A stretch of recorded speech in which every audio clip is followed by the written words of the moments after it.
all I will say about this fall tour and this upcoming episode for Monday is I feel confident knowing that we will do our best work and we will continue to thrive just so long as that we can live under the leadership and guidance of former Japanese Prime Minister Shinzo Abe.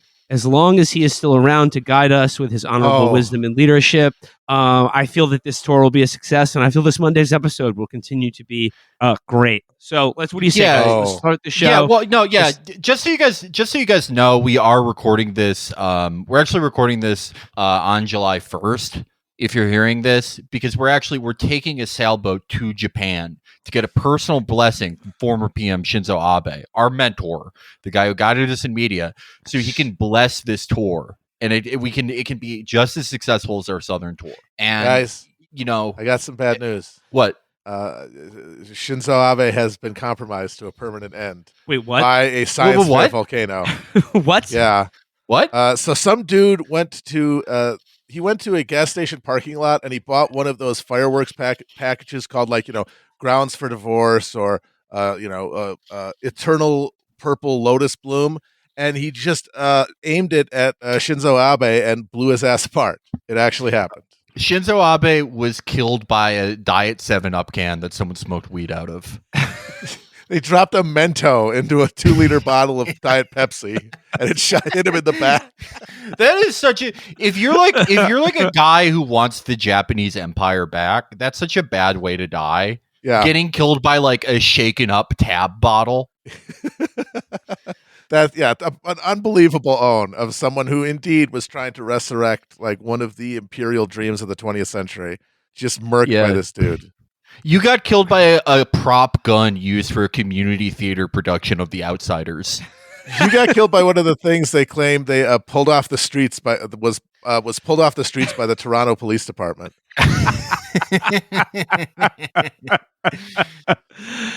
Oh man. But I respect it more than anything though. Like he made that shit. It's like the ingenuity that went into that is genuinely amazing. And it worked. It's so Japanese. The fact that he made it, the fact that when they asked him about it, it's not like, oh, I'm the second coming of Christ and blah, blah, blah.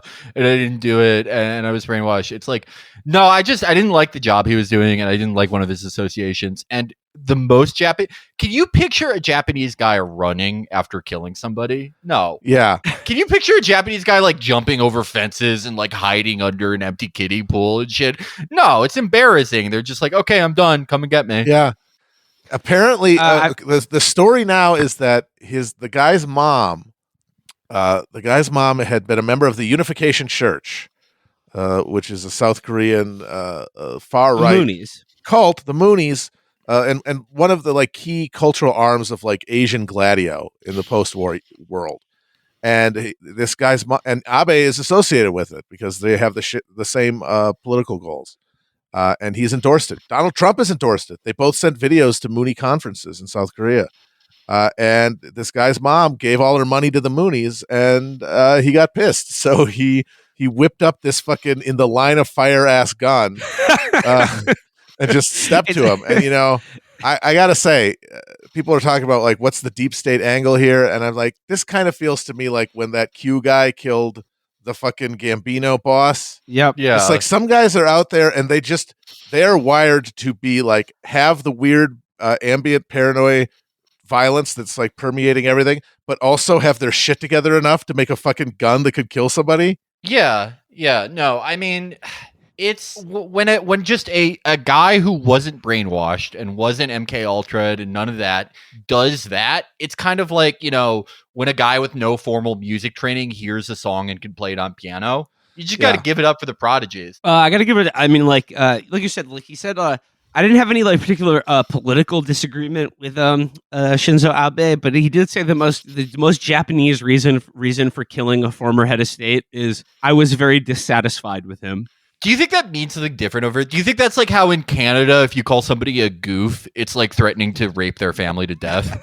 Because it's like, we don't really know. Yeah, you can't call a Canadian a goof. Yeah, someone told me that, like, calling someone a goof in Canada is like, they'll like extinguish your bloodline. Yeah, it's like the most provocative curse. That's cool to know that you can go out there and just drop a hammer on them if we ever do go to Canada. Yeah. I mean, like, look, we've discussed, real assassination attempts, and obviously all the mass shootings that happen in this country, that people are carrying out with, high capacity assault rifles that you can pretty much just, purchase at like, roadside sort of like, like how they used to sell jewelry on the side of roads. Pretty much in America, you can just buy an assault rifle there.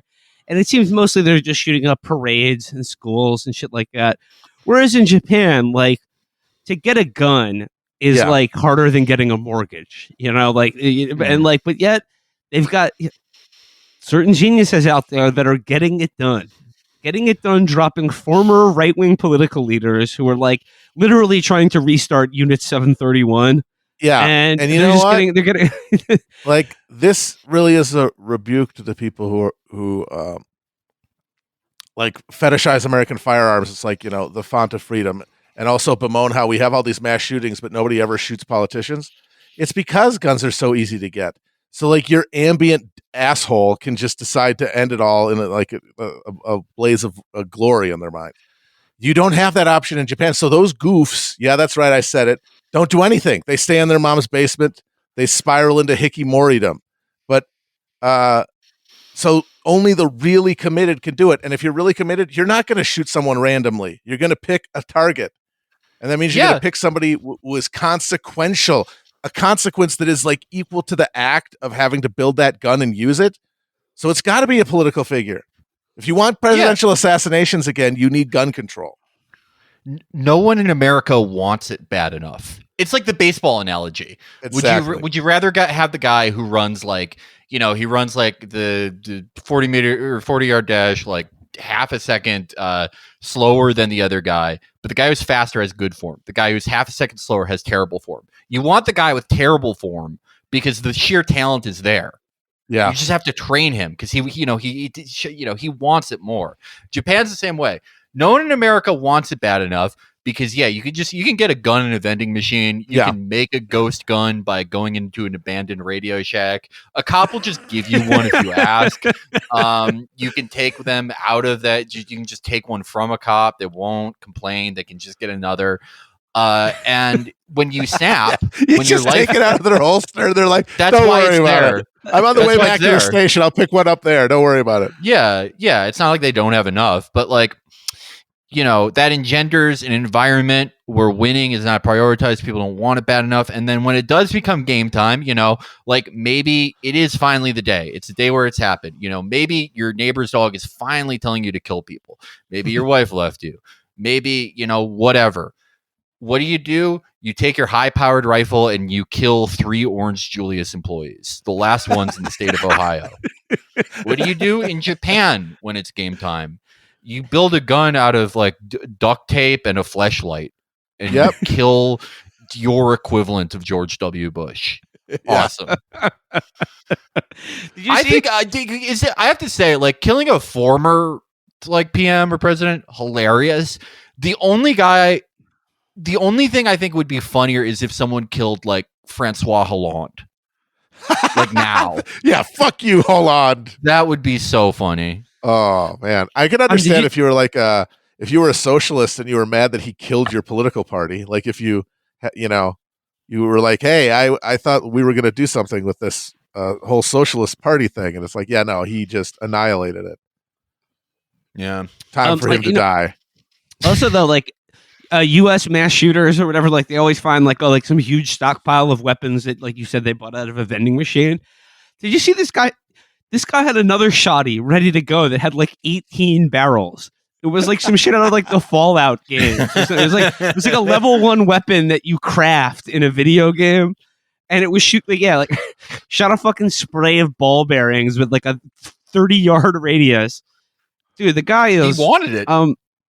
He wanted it, and I gotta say, look, I mean, like, sending out condolences to Shinzo Abe and his family, but the guy I'm really feeling bad for today is, of course, our own former president, Donald Trump. I mean, him and Abe had some great times together.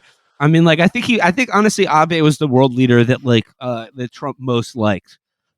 And that they seemed to vibe, yeah. Yeah. They had a real Even vibe. though apparently Mrs. Abe hated the Trumps like poison and would not be near them. They probably didn't notice at all. But Shinzo vibed with Donald hardcore. Well, yeah. Shinzo's wife was like, "Oh, I will not be around you and Trump," and he was just like, "Oh no, won't have the old ball and there's not chain another around." broad hanging around, bringing the mood down.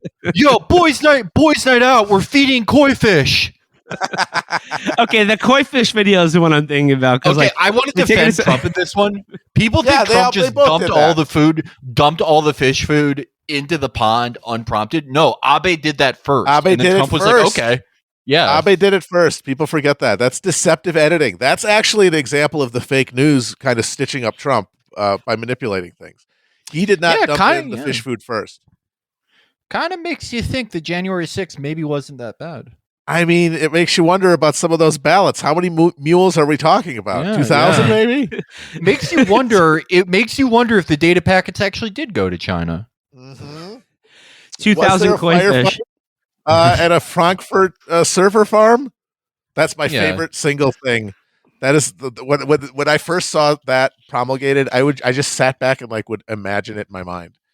This idea these people have of white hat, deep state, Trump special operators having a shootout with CIA mercs in a server farm in Germany. Yeah, they said that Gina Haspel died in a shootout. That was awesome. It's so awesome John, that they you. That was the plot of the last 3 Splinter Cell games. You people have been lobotomized by movies. You cannot imagine the world as it is. You have to live in a fucking Steven Seagal movie. Yeah. I know. I love that. No, both Trump and Abe were both trying to kill those koi fish because there were data packets in those koi fish. Let's be honest. Yeah, there were data packets. So you have to overfeed them. Everyone knows that. If you give fish too much food, they die.